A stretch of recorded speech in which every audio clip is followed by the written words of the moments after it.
സംഘടനകൾ കൂടി തീരുമാനിക്കേണ്ട ഒരു കാര്യമല്ലല്ലോ. മുസ്ലിം സംഘടനകൾ കൂടി തീരുമാനിക്കുമ്പോൾ തന്നെ ഇതൊരു നേരത്തെ പറഞ്ഞ സാമുദായിക പ്രശ്നമായി മാറുകയാണ്. ഇതിൽ പണ്ഡിത സഭ മത നിയമം പറയുകയാണ് ചെയ്യേണ്ടത്. അങ്ങനെയുള്ളൊരു ജംഗ്ഷനിലെത്തിക്കഴിഞ്ഞാൽ പണ്ഡിത സഭയോട് ചോദിക്കാം, അവരതിൻ്റെ ഒരു തീരുമാനം പറയുക. സമൂഹത്തിൽ ഈ വ്യാജങ്ങൾ പ്രചരിപ്പിക്കാനും അതുവഴി വെറുപ്പുൽപ്പാദിപ്പിക്കാനുള്ള വലിയ ശ്രമം നടക്കുന്നുണ്ട്. ആ ശ്രമത്തിൽ നമ്മൾ എന്താ പറയുക, സമൂഹത്തിൻ്റെ ഉയർന്ന തലങ്ങളിൽ നിൽക്കുന്ന എന്ന് നമ്മൾ വിചാരിക്കുന്ന ആളുകൾ പോലും പെട്ടുപോകുന്ന കാഴ്ച നമ്മൾ പലപ്പോഴും കാണാറുണ്ട്. ഫാറൂഖ് കോളേജ് കേരളത്തിലെ വളരെ ഒരു റെപ്യൂട്ടഡ് ഇൻസ്റ്റിറ്റ്യൂഷനാണ്. അതിൻ്റെ കമ്മിറ്റിക്കാരൊക്കെ വളരെ ഉത്തരവാദിത്തപ്പെട്ട ആളുകളുമാണ്. സ്വാഭാവികമായും അവർ നല്ല വഴിയിൽ ചെയ്തിട്ടുണ്ടാകുമെന്നാണ് നാം നിഗമനം അങ്ങനെയാണ് നമ്മൾ അതിനെ ഊഹിക്കേണ്ടത്. അപ്പോൾ ലീഗ് ഒരു രാഷ്ട്രീയ നിലപാടിന് വേണ്ടി നിലകൊള്ളുകയും അതിനോട് ആളുകൾ സപ്പോർട്ട് ചെയ്യുന്ന രീതിയിലേക്ക് അവർ വരണം. മറ്റൊരു സംഘടന ഞങ്ങളുടെ കൂടെ തന്നെ നിൽക്കണം, എന്നാലേ ഞങ്ങൾക്ക് നിലനിൽപ്പുള്ളൂ എന്നൊരു തോന്നൽ ലീഗിന് ആവശ്യമില്ല.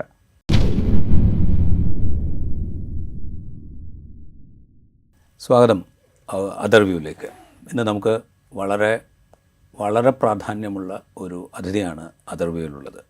സമസ്ത കേരള സുന്നി യുവജന സംഘത്തിൻ്റെ general secretary doctor Abdul Hakeem Azhari. അദ്ദേഹം കാസർഗോഡ് മുതൽ തിരുവനന്തപുരം വരെ ഒരു വ്യത്യസ്തമായ യാത്ര നടത്തിയതിന് ശേഷമാണ് നമുക്കൊപ്പം ഈ അഭിമുഖത്തിൽ പങ്കെടുക്കുന്നത്. ആ യാത്രയ്ക്കുണ്ടായ സവിശേഷത എന്ന് പറഞ്ഞാൽ സാമൂഹിക സൗഹൃദം ഊട്ടി ഉറപ്പിക്കുക എന്നുള്ളതായിരുന്നു ആ യാത്രയുടെ ലക്ഷ്യം. ആ യാത്ര നടത്തുമ്പോൾ ഈ SYSൻ്റെ സംഘടനാ ചിഹ്നങ്ങളോ സംഘടനാപരമായ എന്തെങ്കിലും റെപ്രസെൻറ്റേഷനോ ആ യാത്രയിൽ ഒരിടത്തും ഉണ്ടായിരുന്നില്ല. അതൊഴിവാക്കിക്കൊണ്ട് വ്യക്തികളുമായി, സമൂഹത്തിലെ വിവിധ വിഭാഗങ്ങളുമായി ജാതി മത വർണ്ണ വംശഭേദമില്ലാതെ സംസാരിച്ചുകൊണ്ടും ഇടപഴകിക്കൊണ്ടുമാണ് ആ യാത്ര തിരുവനന്തപുരം വരെ എത്തിയത്. സംസ്ഥാനത്തെ വിവിധ രാഷ്ട്രീയ സാമൂഹിക പ്രസ്ഥാനങ്ങളുടെ പ്രതിനിധികൾ വിവിധ ഘട്ടങ്ങളിൽ ആ ജാഥയുടെ ആ സഞ്ചാരത്തിൻ്റെ ഭാഗമായിരുന്നു. ഈ യാത്രയുടെ ലക്ഷ്യവുമായി അവർ ഐക്യപ്പെടുകയും ചെയ്തിരുന്നു. സ്വാഗതം ഈ സംഭാഷണത്തിൽ. Thank you. ഞാൻ ചോദിക്കുന്നത്, ഈ യാത്ര അവസാനിപ്പിച്ച് എത്തിയപ്പോൾ നമ്മൾ ഈ കഴിഞ്ഞ ലോക്സഭാ തെരഞ്ഞെടുപ്പിൻ്റെ ഫലം വന്നപ്പോൾ കേരളത്തെ വർഗീയമായി ഭിന്നിപ്പിക്കാനുള്ള ശ്രമങ്ങൾ വലിയ തോതിൽ മേൽക്കൈ നേടുന്നു എന്നുള്ളൊരു തോന്നലുണ്ടായിരുന്നു. വോട്ടിംഗ് രീതിയിലൊക്കെ ഉണ്ടായ മാറ്റം വെച്ചുകൊണ്ട് അങ്ങനെ, അതായത് വർഗീയമായി വിഭജിക്കാനുള്ള ശ്രമങ്ങൾ ഫലം കാണുന്നു, അതിൻ്റെ വിജയം ചിലയിടത്തെങ്കിലും ഉണ്ടാകുന്നു എന്നൊക്കെയുള്ള തോന്നലുണ്ടായിരുന്നു. ഈ യാത്രയുടെ ഒരു തീം എന്ന് പറയുന്നത് സമൂഹത്തിലെ സൗഹൃദം ഊട്ടിയുറപ്പിക്കുക എന്നുള്ളതാണ്. ഈ യാത്ര പിന്നിട്ട് വരുമ്പോൾ നമ്മൾ ഈ ലോക്സഭാ തെരഞ്ഞെടുപ്പിന് ശേഷം ഉണ്ടായ വിലയിരുത്തലുകൾ ഉണ്ടായതുപോലെ വർഗീയമായി ധ്രുവീകരിക്കാനുള്ള ശ്രമം അത്രത്തോളം ആഴത്തിലേക്ക് പോയിട്ടുണ്ട് എന്നാണോ തോന്നിയത്, അതോ അതിനെ മറികടക്കും വിധത്തിൽ കേരളീയ സമൂഹം ആ സൗഹൃദം ഇപ്പോഴും നിലനിർത്താൻ ശ്രമിക്കുന്നുണ്ട് എന്നാണ്? അത് രണ്ടും ആഴത്തിൽ മുറിവേൽപ്പിക്കാനുള്ള ശ്രമങ്ങൾ നടത്തിയിട്ടുണ്ട് എന്നുള്ളത് ബോധ്യപ്പെടുന്നുണ്ട്. അതേസമയം ജനങ്ങൾ ഒരിക്കലും അത്തരമൊരാശയത്തെ ഉൾക്കൊള്ളാനല്ല, സൗഹാർദ്ദം നിലനിർത്തി മുന്നോട്ട് പോകാനാണ് മഹാഭൂരിപക്ഷം ജനങ്ങളുടെയും താല്പര്യമെന്ന് ഞങ്ങൾക്ക് ഈ യാത്രയിൽ വളരെ കൃത്യമായി ബോധ്യപ്പെട്ടിട്ടുണ്ട്.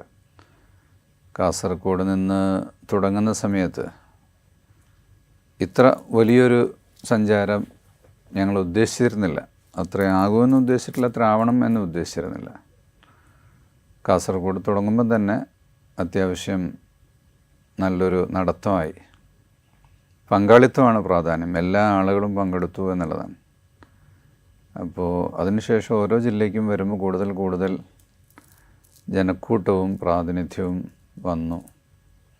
പ്രത്യേകിച്ച് ക്രിസ്തീയ സഭയുടെ ആളുകൾ പലരും വരുമോ വരില്ലയോ എന്നൊക്കെയുള്ള സംസാരങ്ങൾ അങ്ങനെ ഉണ്ടായിരുന്നു. എല്ലാവരും വന്നു. അത് തെക്കോട്ട് പോകുമ്പോൾ അവരുടെ എണ്ണം കൂടി. മണ്ഡലകാല പൂജയുടെയൊക്കെ സമയമായതുകൊണ്ട് സന്യാസിമാർക്കും മറ്റുമൊക്കെ ഒഴിവില്ലാത്തൊരു സമയമായിരുന്നു. പലരും അവരുടെ സമയം അത് മാറ്റിവെച്ചുകൊണ്ട് വരാൻ വേണ്ടി ശ്രമിച്ചു. നല്ല സാന്നിധ്യം ഉണ്ടായി. ഈ ശ്രീരാമകൃഷ്ണ മിഷൻ,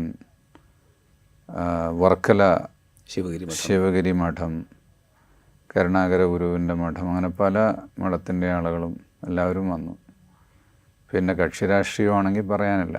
എല്ലാ പാർട്ടിക്കാരും എല്ലാവരുടെയും ജില്ലാതലത്തിലുള്ള സമുന്നത നേതാക്കൾ തന്നെയാണ് സംബന്ധിച്ചത്. ജില്ലാ പ്രസിഡന്റുമാരോ സെക്രട്ടറിമാരോ മുനിസിപ്പൽ ചെയർമാന്മാരും മേയർമാരും അങ്ങനെയുള്ളൊരു നല്ല ഒരു സ്വീകാര്യത ഉണ്ടായി എന്ന് തന്നെയാണ് കണ്ടത്.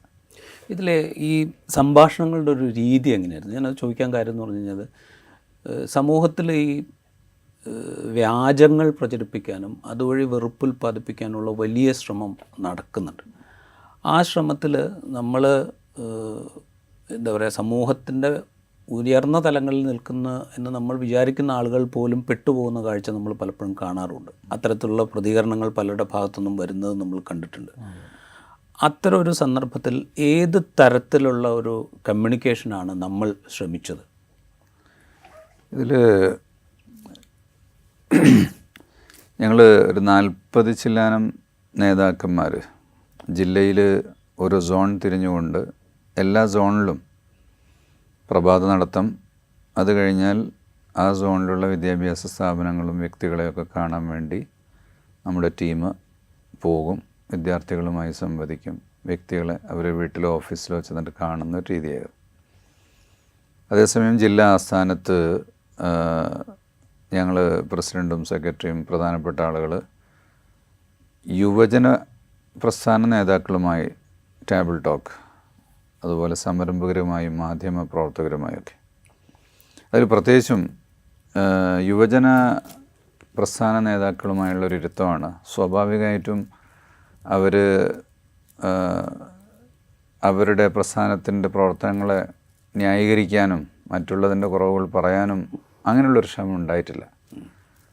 ഇതൊരു വളരെ സർഗാത്മകമായ ഒരു സംഭാഷണമായിരുന്നു. പൊതു പ്രശ്നങ്ങളിലേക്ക് എല്ലാവരും കടന്നു വന്നു.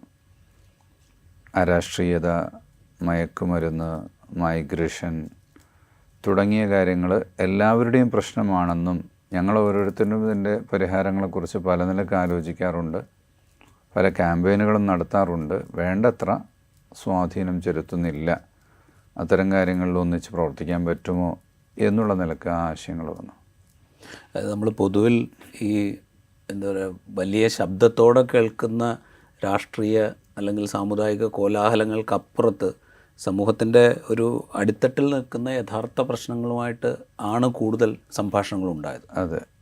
പിന്നെ കർഷകരെയും തൊഴിലാളികളെയും മറ്റുമൊക്കെ നേരിട്ട് അവരുടെ ജോലി സ്ഥലങ്ങളിലും പ്രവർത്തന മണ്ഡലങ്ങളിലും നേരിട്ട് ചെന്ന് അവിടുന്ന് കണ്ടു. എല്ലാവർക്കും വലിയ സന്തോഷമായി. അവരെ കേൾക്കാൻ വേണ്ടി വരുന്നു എന്നുള്ള ഒന്ന്.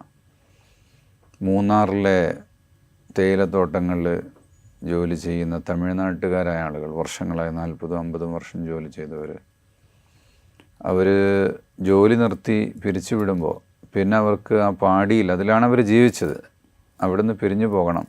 പിന്നെ താമസിക്കാനിടവില്ല, ഇതൊന്നും കേൾക്കാനും ആളില്ല. ഒരു പുതിയൊരു പ്രശ്നം ഉന്നയിച്ചുകൊണ്ട് അവിടുന്ന് ഒരു സംഘം തന്നെ വന്നു. അടിമാലിയിലായിരുന്നു ഞങ്ങളുടെ പ്രോഗ്രാം. 500 ഏക്കർ ഭൂമി ഗവൺമെൻറ് ഏറ്റെടുക്കാൻ തീരുമാനിക്കുകയും അവിടെ ഒരു ടൗൺഷിപ്പ് കൊണ്ടുവരാൻ തീരുമാനിക്കുകയൊക്കെ ചെയ്തിട്ടുണ്ട്. വർഷങ്ങളേറെയായി ഗവൺമെൻറ് മാറി മാറി വരുന്നു. അതാരും ചെവിക്കൊള്ളുന്നില്ല. മാധ്യമങ്ങളും അതത്ര കാര്യമാക്കി എടുക്കുന്നില്ല. അതുകൊണ്ട് അവിടുത്തെ ജനങ്ങൾക്ക് ജീവിക്കാൻ വളരെയേറെ പ്രയാസപ്പെടുന്നു, ജീവിത മാർഗങ്ങളില്ല എന്നൊക്കെ പറഞ്ഞുകൊണ്ട്. അതുപോലെ പാലക്കാട്ടെ കർഷകർ. അപ്പോൾ എല്ലാവർക്കും ഒരു ഗവൺമെൻറ്റിൻ്റെ സഞ്ചാരം പോലെ പ്രശ്നങ്ങളും പരാതികളും ഞങ്ങളുടെ മുന്നിൽ നേരിട്ട് പറയുകയായിരുന്നു. പക്ഷെ ഞങ്ങളതെല്ലാം കേട്ടു. ഗവൺമെൻറ്റിനോട് പറയാനുള്ളത് നിവേദനമായിട്ട് മുഖ്യമന്ത്രിക്കും മറ്റും കൊടുത്തു. തമിഴ്നാട്ടിലെ മുഖ്യമന്ത്രിയുടെ ഓഫീസിൽ പോയി. തമിഴ്നാട്ടിൽ ഞങ്ങൾ നീലഗിരി കൂടി കടന്നാണല്ലോ വന്നത്. അപ്പോൾ അവിടുത്തെ പ്രശ്നങ്ങൾ അവിടുത്തെ CM-ൻ്റെ മുന്നിലും സമർപ്പിച്ചു.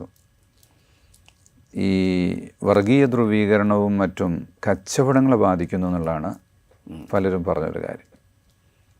മതം നോക്കിയും ജാതി നോക്കിയും കടകളിൽ കയറുന്നത് വളരെ വ്യാപകമായിട്ടുണ്ട് എന്ന് വലിയ വലിയ കച്ചവടക്കാർ പലരും പങ്കുവച്ചു. അപ്പോൾ അതിൻ്റെ കാരണങ്ങൾ എന്താണെന്നും അതെങ്ങനെ ഇല്ലായ്മ ചെയ്യാമെന്നുള്ള അടുത്ത സ്റ്റെപ്പുകളെ കുറിച്ചാണ് ഞങ്ങൾ ആലോചിക്കുന്നത്. അത് പറഞ്ഞപ്പോൾ ഞാൻ ഈ പർട്ടിക്കുലർ കാര്യത്തിലൊരു ഇത് ചോദിച്ചോട്ടെ. ഇപ്പോൾ ഈ വലിയ വർഗീയ കലാപങ്ങളോ വർഗീയ സംഘർഷങ്ങളോ സൃഷ്ടിക്കപ്പെട്ട സ്ഥലങ്ങളിലൊക്കെ ഈ തരം പ്രശ്നങ്ങളുണ്ടായിട്ടുണ്ട്. അതായത് കച്ചവടത്തെ ബിസിനസ്സിനെ വലിയ തോതിൽ വ്യാപാര വ്യവസായ മേഖലയൊക്കെ വലിയ തോതിൽ ബാധിക്കുക ഒക്കെ സംഭവിച്ചിട്ടുണ്ട്. കേരളത്തിൽ പക്ഷേ അങ്ങനെയൊന്നും വലിയ പ്രശ്നങ്ങളൊന്നും ഇതുവരെ നമ്മളുടെ മുമ്പിലില്ല. പക്ഷേ എങ്കിൽ പോലും താഴെ തലത്തിൽ ഇത് നടക്കുന്നുണ്ട് എന്നുള്ളൊരു തിരിച്ചറിവ് നമ്മൾ ഈ യാത്രയിൽ കാണുകയാണ്. ഇത് ഒരു പൊതു മീഡിയകളിലൂടെയും മറ്റും പ്രചരിപ്പിക്കുന്ന ആശയങ്ങളിലൂടെയും അല്ലെങ്കിൽ സ്വന്തം പ്രസ്ഥാനങ്ങളെ വളർത്താനോ അല്ലെങ്കിൽ സ്വന്തം പ്രസ്ഥാനങ്ങൾ എവിടെ നിൽക്കുന്നു എന്നുള്ള ആശങ്ക കൊണ്ട് അവരുടെ അനുയായികൾക്കിടയിൽ അങ്ങനെ പങ്കുവയ്ക്കുന്നുണ്ടോ എന്നുകൂടെ എനിക്ക് തോന്നിയിട്ടുണ്ട്. പക്ഷെ അതെല്ലാം തെറ്റിദ്ധാരണയുടെ അടിസ്ഥാനത്തിലാണെന്നും അവ നീക്കം ചെയ്യാൻ വേണ്ടിയുള്ള കൂട്ടമായൊരു ശ്രമം ആവശ്യമാണെന്നും മനസ്സിലായിട്ടുണ്ട്. ഇത് പറയുമ്പോഴേ നമ്മളിപ്പോൾ ഈ യാത്ര നടത്തി നമ്മളുടെ മുമ്പിലേക്ക് വളരെ അടിസ്ഥാനപരമായ കുറേ പ്രശ്നങ്ങൾ നമ്മളുടെ മുമ്പിലേക്ക് വന്നിട്ടുണ്ട്. അതിന് സർക്കാർ സംവിധാനത്തിലൂടെയുള്ള ചില പരിഹാരങ്ങൾ വേണ്ടതുണ്ട്, അതിലേക്ക് വേണ്ടിയിട്ടുള്ള ശ്രമങ്ങളുണ്ട്. അപ്പോൾ ഇതിൻ്റെ ഒരു തുടർ പ്രക്രിയ എങ്ങനെ വേണം എന്നുള്ളതിനെക്കുറിച്ചുള്ളൊരു ആലോചന ഉണ്ടാവില്ലേ? എന്നുവെച്ചാൽ ഈ കമ്മ്യൂണിക്കേഷൻസ് ഒക്കെ തുടരുകയും വേണം. ഇത് SBS പ്ലാറ്റിനം ഇയറിൻ്റെ സമാപന സമ്മേളനം തൃശ്ശൂരിൽ നടക്കാൻ പോവുകയാണ് 27, 28, 29 തീയതികളിൽ. അന്ന് ഈ വിഷയത്തിൻ്റെ ചർച്ചകൾ അവിടെയുണ്ട്. പിന്നെ അതിനുശേഷമാണ് സംഘടനാപരമായ ഒരു സിറ്റിങ്ങിലൂടെ ഇത് ഈ ഒരു വിഷയത്തെ യാത്രയിൽ സഞ്ചാരത്തിൽ ഞങ്ങൾക്ക് ലഭിച്ച ആശയങ്ങളെ വെച്ചുകൊണ്ടുള്ള പദ്ധതികൾ ആവിഷ്കരിക്കാനുള്ള ശ്രമങ്ങൾ നടത്തുന്നത്. പ്രധാനമായി മുഖ്യമന്ത്രിക്ക് കൊടുത്ത നിവേദനത്തിൽ തന്നെ ഞങ്ങളൊരു കാര്യം പറഞ്ഞത് കൂടിയിരിക്കാൻ അവസരങ്ങളുണ്ടാവുക എന്നുള്ളത് തന്നെയാണ് ഇതിൽ മുഖ്യം. അപ്പോൾ അതിന് പ്രാദേശിക തലങ്ങളിലും മറ്റും അതിനുള്ള സ്ഥിരം സംവിധാനങ്ങളുണ്ടാവുക, അതുപോലെ മാനവിക സമിതികളും മറ്റും രൂപം കൊള്ളുക, ഇതുപോലുള്ള കാര്യങ്ങൾ പറഞ്ഞിട്ടുണ്ട്. പിന്നെ ഉന്നയിക്കപ്പെട്ട എല്ലാവരും കാണുന്ന അരാഷ്ട്രീയതയും മയക്കുമരുന്നും മറ്റുമൊക്കെ ഇല്ലായ്മ ചെയ്യാൻ വേണ്ടിയുള്ള സംയുക്ത പദ്ധതികൾ അതെല്ലാ സംഘടനക്കാരും ചേർന്നുകൊണ്ട് നടത്തുകയോ അല്ലെ ഒരേ ആശയത്തിന് വേണ്ടി ഒരേ സമയത്ത് അവരവരുടെ വേദിയിൽ നടത്തുകയോ പലതുമാവാം. അത് ചർച്ചയ്ക്ക് ശേഷം രൂപപ്പെട്ടു വരേണ്ട കാര്യങ്ങളാണ്. ഇത് പറയുമ്പോഴേ ഇപ്പോൾ ഈ അരാഷ്ട്രീയത അല്ലെങ്കിൽ മയക്കുമരുന്ന് ഇതിനൊക്കെ യോജിച്ച് പ്രവർത്തിക്കുക എന്ന് പറയുന്ന അതിനൊരു പ്ലാറ്റ്ഫോം ഉണ്ടാവണം. അതിനുമൊക്കെ ആധാരമാകേണ്ടത് ഒരുപക്ഷെ അതിന് മുമ്പ് പറഞ്ഞ ഈ കൂടിയിരിക്കാൻ ഒരു സ്ഥലമുണ്ടാവുക എന്നുള്ളതാണ്. അതായത് ഒരു കൃത്യമായ ഇടവേളകളിൽ വിവിധ വിഭാഗങ്ങൾക്കിടയിൽ ആശയവിനിമയം നടത്താനും ഏതെങ്കിലും തരത്തിലുള്ള വ്യാജങ്ങൾ പ്രചരിപ്പിച്ചുകൊണ്ട് എന്തെങ്കിലും തരത്തിലുള്ള സംശയങ്ങൾ രൂപപ്പെട്ടു വരുന്നുണ്ടെങ്കിൽ അത് പരിഹരിക്കാനും കഴിയുക എന്നുള്ളതായിരിക്കും ഉദ്ദേശിക്കുക. അതിന് സർക്കാരിൻ്റെ ഭാഗത്തു നിന്ന് എന്തെങ്കിലും ഒരു നടപടി ഉണ്ടാകണം എന്നാണോ, അതോ സമൂഹത്തിലെ വിവിധ വിഭാഗങ്ങൾ യോജിച്ച് ഇത്തരം പ്ലാറ്റ്ഫോമുകൾ രൂപപ്പെടുത്തണമെന്നാണോ? എന്താണ് SYS ആലോചിക്കുന്നത്? ഇപ്പോൾ ഞങ്ങൾ ഈ യാത്രയിൽ തന്നെ ഇപ്പോൾ കൊടിയില്ല, ബാനറില്ല എന്ന് പറയുന്ന ഒരു രീതി പലരും ചോദിച്ചിട്ടുണ്ട്. സംഘടനയെ പ്രൊജക്റ്റ് ചെയ്യാനാണല്ലോ പൊതുവെ പരിപാടികൾ നടത്താറുള്ളത്. അപ്പോൾ അത് കൊടിയും ബാനറും വയ്ക്കുമ്പോൾ മറ്റുള്ളവർക്ക് കടന്നു വരാൻ തടസ്സമാകുന്നു. ഒരു കൂട്ടായ്മ വിളിക്കുമ്പോൾ ഒരു കൂട്ടർ വിളിക്കുമ്പോൾ അതിന് പോകാൻ പറ്റില്ല എന്നുള്ളൊരു പ്രശ്നമുണ്ട്. അപ്പോൾ ആരും അല്ലാത്തൊരു കൂട്ടർ വിളിക്കുക എന്നുള്ളതാണ്.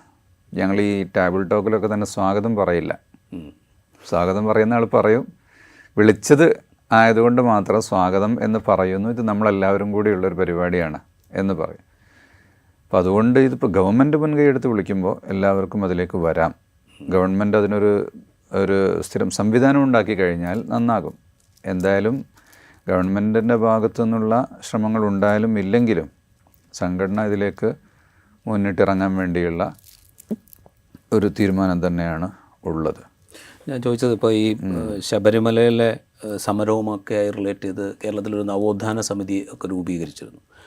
അതിൻ്റെ പ്രവർത്തനം ഏത് വിധത്തിലായി എന്നുള്ളത് വേറൊരു ഡിബേറ്റിംഗ് പോയിൻ്റാണ്. ഞാൻ ചോദിക്കുന്നത് അതിന് സമാനമായ വിധത്തിൽ അത് നവോത്ഥാന സമിതി എന്ന് പറയുമ്പോൾ പ്രത്യേകിച്ചും അതൊരു ഹിന്ദു വിഭാഗത്തിലാണ് കൂടുതൽ ഊന്നിയിരുന്നത്. അതിൽ നിന്ന് മാറിക്കൊണ്ട് സമൂഹത്തിലെ എല്ലാ വിഭാഗങ്ങളെയും ഉൾക്കൊള്ളുന്ന വിധത്തിൽ ഉള്ള ഒരു ഫോറം, അതിനെക്കുറിച്ചാണ് ചിന്തിക്കേണ്ടത്. അതിലൊരു രാഷ്ട്രീയ ലക്ഷ്യവും ഇല്ല എന്ന് എല്ലാവർക്കും ബോധ്യപ്പെടണം. എന്തെങ്കിലും ഡിഫെൻഡ് ചെയ്യാനോ അല്ല, ഒന്നും സ്ഥാപിക്കാനോ അല്ല, എല്ലാവരുടെയും പൊതുപ്രശ്നങ്ങൾ തീർക്കാൻ വേണ്ടിയാണ് എന്നുള്ള കാര്യമാണ്.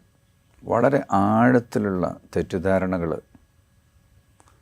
പ്രചരിപ്പിക്കപ്പെട്ടിട്ടുണ്ട്, അത് വലിയ ആളുകളുടെ മനസ്സുകളിൽ പോലും സ്ഥാപിക്കപ്പെട്ടിട്ടുണ്ട്. അത് തിരുത്തപ്പെടേണ്ടതാണ്. ആ മതക്കാരൻ ചെയ്യുന്ന ആ പ്രവർത്തനങ്ങൾ എൻ്റെ മതത്തിനെതിരാണ് അല്ലെങ്കിൽ എൻ്റെ സമുദായത്തിനെതിരാണ് എന്ന് പരസ്പരം ചിന്തിക്കുന്ന വലിയ ആഴത്തിലുള്ള പ്രശ്നങ്ങളുണ്ട്. കുറേ സംസാരിച്ചപ്പോൾ ചില വ്യക്തികളുടെയൊക്കെ അടുത്ത് ചെന്നപ്പോൾ 1-2 മണിക്കൂറുകൾ ഇരുന്ന് സംസാരിച്ചു, ബാക്കി പിന്നെ പറയാം എന്ന് പറഞ്ഞിട്ട് പോന്നിരിക്കാം. സംസാരിച്ചിടത്തോളം എല്ലാവർക്കും വലിയ അടുപ്പമുണ്ടായി. അവർക്കൊക്കെ ഇതിൻ്റെ ഒരു അസത്യത്തിൻ്റെ പ്രചാരണത്തിൻ്റെ കാരണത്തെക്കുറിച്ചുള്ള ചിന്തകളൊക്കെ എല്ലാവരുടെയും മനസ്സിൽ വന്നിട്ടുണ്ട്. ഞാനിതാണ് ആദ്യം ചോദിച്ചത്, ഏത് വിധത്തിലുള്ള സംഭാഷണമായിരുന്നു എന്ന് ഞാൻ ചോദിച്ചത് അതുകൊണ്ടാണ്. നമ്മളൊക്കെ ഈ ഇങ്ങനെ കേൾവിക്ക് അല്ലെങ്കിൽ കേട്ടറിവിനേക്കാൾ ആഴത്തിലേക്ക് ഈ പറയുന്ന തെറ്റിദ്ധാരണ ആളുകളുടെ മനസ്സിലേക്ക് എത്തിയിട്ടുണ്ട് എന്നാണോ ഈ സംഭാഷണങ്ങളിൽ നിന്നൊക്കെ ബോധ്യപ്പെട്ടത്? വളരെ ആഴത്തിൽ എത്തിയിട്ടുണ്ട് എന്നുള്ളതാണ് ബോധ്യപ്പെട്ടത്. അപ്പോൾ തൻ്റെ സമുദായത്തെയോ പാർട്ടിയോ അല്ലാത്ത മറ്റൊരാളെ കാണാതിരിക്കുമ്പോൾ അതങ്ങനെ തന്നെ വിശ്വസിക്കുകയും അതിൻ്റെ പേരിൽ മനസ്സിൽ പ്രതികാരത്തിൻ്റെയോ അല്ലെങ്കിൽ സൂക്ഷ്മതയുടെയോ പ്രവർത്തനങ്ങൾ അവർ ചെയ്യും. അതുകൊണ്ട് ഇപ്പം ഇസ്ലാമിനെ കുറിച്ചുള്ള തെറ്റിദ്ധരിപ്പിക്കലുണ്ട്, മറ്റു മതക്കാർ മുസ്ലിങ്ങൾക്കെതിരെ പ്രവർത്തിക്കുന്നതിനെക്കുറിച്ചുള്ള കാര്യങ്ങൾ എല്ലാം 90% ഇല്ലാത്ത കാര്യങ്ങൾ പ്രചരിപ്പിക്കുകയാണ് ചെയ്യുന്നതെന്ന്.